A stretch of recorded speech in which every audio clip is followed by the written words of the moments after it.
right, so the bent over band pull apart is one of my favorite upper back and shoulder exercises. And what we're gonna be doing is performing the basic pull apart in a hinge position. So if you're familiar with the deadlift, we're basically getting into your deadlift setup and then doing pull aparts from there.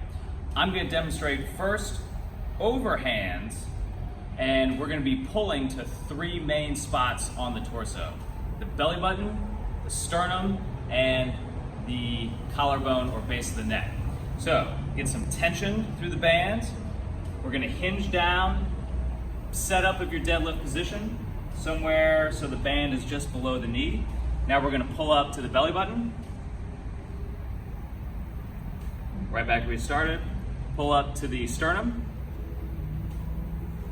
Back to where we started. And then pull up to the collarbone.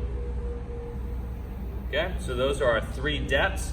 Now, underhand, same basic idea. Pull apart, belly button, down, sternum, down, and up to the collarbones, and same.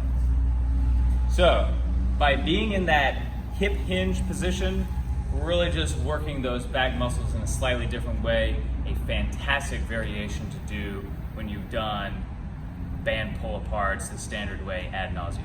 Enjoy.